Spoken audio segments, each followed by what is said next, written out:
Halo, assalamualaikum warahmatullahi wabarakatuh. Bertemu lagi bersama saya Mimi di channel Mimi Siti Rahmi. Nah teman-teman, sebelumnya saya ucapin terima kasih buat teman-teman yang udah like, udah share, udah subscribe channel saya. Dan buat teman-teman yang belum subscribe, silahkan tekan tombol subscribe dan nyalakan loncengnya untuk notifikasi video terbaru dari saya. Nah teman-teman, pernah gak sih teman-teman merasakan sesak di dada, kemudian tenggorokan sakit, sulit menelan, kaku, nyeri di dada, ya, rasa terbakar di dada, rasa sesak, mual, batuk, lidah terasa pahit, ya teman-teman. Kemudian kalau saya dulu pernah rasanya di sekitar sini itu ada sesuatu yang bikin gatal-gatal, kemudian efeknya jadi batuk, ya teman-teman. Kemudian cegukan, ya teman-teman. Kalau pernah seperti itu adalah semua karena efek dari asam lambung naik ke kerongkongan, ya. Jadi biasa disebut dengan reflux asid atau reflux asam. Jadi ketika mungkin teman-teman pernah nonton video tentang reflux asam atau reflux asid, ya. Dan buat teman-teman yang belum tahu, ya, reflux asam atau reflux asid itu adalah asam lambung naik ke kerongkongan, ya, yang menyebabkan gejala yang saya bilang tadi, sensasi yang saya bilang tadi, ya.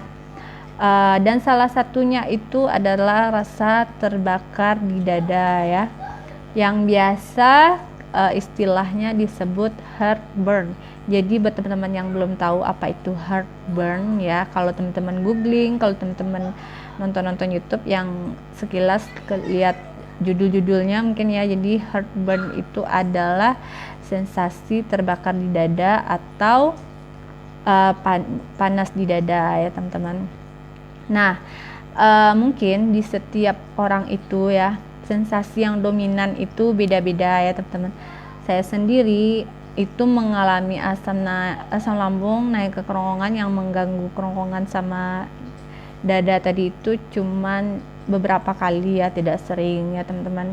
Bisa dihitung dengan jari, namun sensasi saya yang dominan itu adalah pusing, keliengan, sempoyongan, kemudian kalau jalan rasanya tidak seimbang. Itu yang dominan di badan saya, ya teman-teman. Mungkin bagi teman-teman beda lagi, ya. Kebanyakan kalau saya baca-baca komentar juga banyak juga yang merasakan keluhannya sesak di dada, nyeri di dada, di tenggorokan tadi. Nah, itulah penyebabnya, ya teman-teman. Penyebabnya karena asam lambung naik ke kerongkongan. Nah, kenapa bisa asam lambung itu naik ke kerongkongan, ya?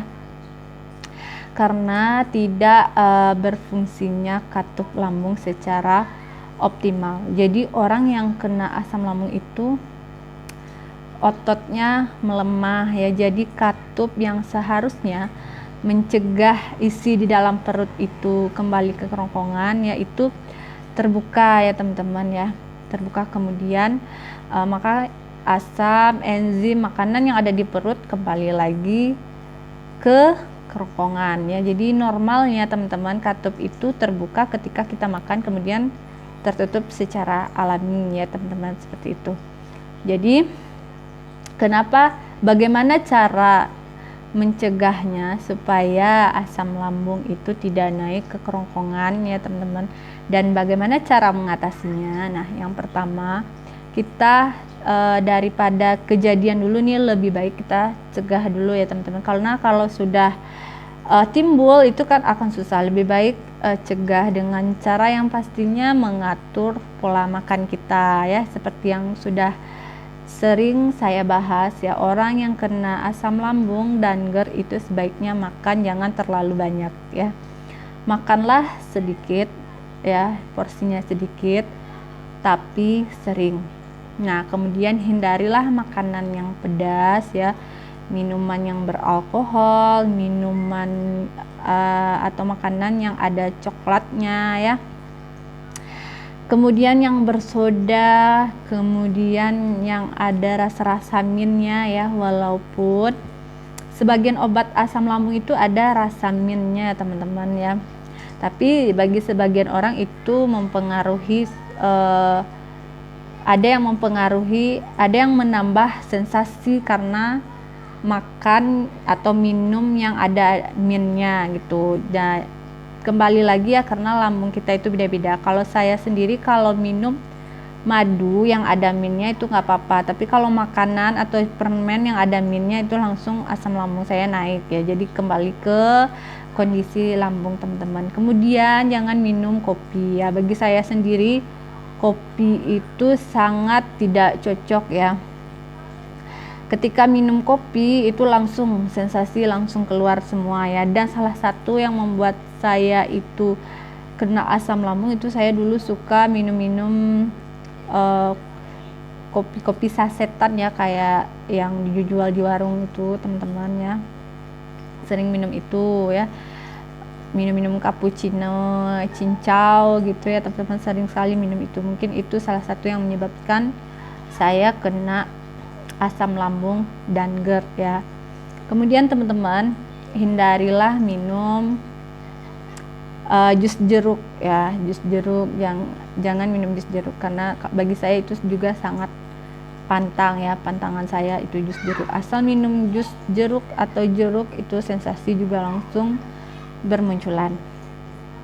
Nah kemudian usahakan teman-teman, kalau teman-teman habis makan itu jangan langsung tidur ya, sejam setelah makan lah minimal baru tidur ya. Dan posisi tidurnya itu harus dari sini ini, sebaiknya lebih tinggi dari posisi di lambung ya. Kalau teman-teman pergi ke rumah sakit, pasti teman-teman pernah lihat tempat tidurnya ya, yang agak tinggi seperti itu ya. Jadi usahakan posisinya seperti itu, kepala sama dada ke atas itu agak tinggi dibanding lambung ke bawah ya, perut ke bawah gitu. Kemudian teman-teman, rajin kunyah permen karet ya, yang permen karetnya tapi jangan yang rasa mint ya teman-teman. Dan yang terakhir, jangan tidur menghadap ke kanan ya, walaupun sebenarnya kita dianjurkan untuk tidur menghadap ke kanan ya. Bagi kesehatan, bagi ajaran agama Islamnya itu harus, sebenarnya kita harus menghadap ke kanan ya teman-teman.